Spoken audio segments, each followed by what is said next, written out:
Ici, vous êtes chez Causse, qui est un magasin d'alimentation générale de qualité. On fait 60% de notre activité sur le frais, et puis on a également des espaces restauration.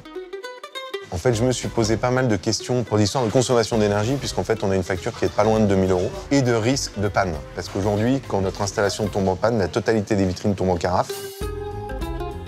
Vous êtes ici à la Panaméenne, qui est une boutique d'alimentation durable et comptoir de cuisine populaire. Nous sommes ouverts ici depuis février 2018, grâce au budget participatif de Paris.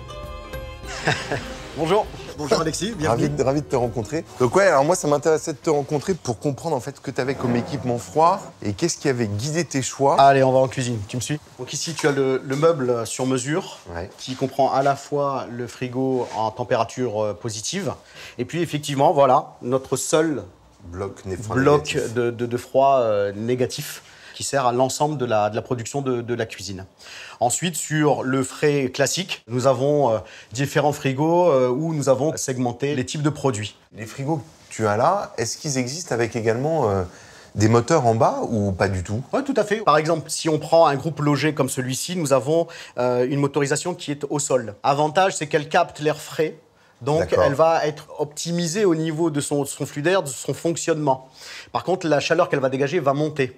Ce qui fait qu'un groupe comme celui-ci, très classique, et qui a sa motorisation en haut, dégage de la chaleur par le haut, donc est plus sollicité pour pouvoir générer du froid, puisqu'en fait, il travaille dans une température plus élevée que celui qui est en bas. Et qu'est-ce qui t'a guidé en fait dans le choix de tes matériels? Il y avait bien évidemment l'aspect économique. Il y avait aussi l'idée de la performance énergétique. Donc tous nos appareils sont classés A+++.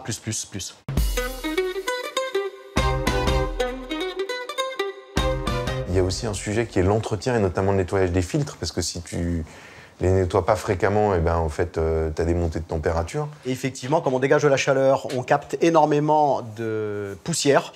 Et donc, tous les 15 jours, une procédure est mise en place pour qu'on prenne son petit escabeau avec sa petite brosse et qu'on vienne brosser les radiateurs.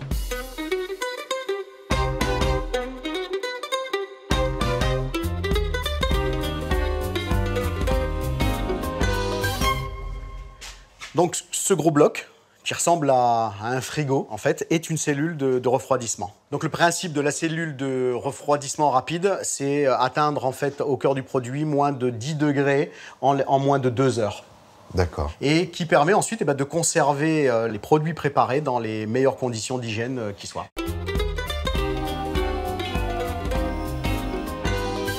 Alors pour choisir tes équipements, tu l'as fait tout seul, tu t'es fait accompagner, comment ça s'est passé? Je te répondrai qu'à chacun son métier. Et donc, il est essentiel de se faire accompagner par un professionnel. Et ça a été pour moi le cas de A à Z. Il le fait en contre-plongée Voilà. et puis après en plongée. C'est ça. La classe.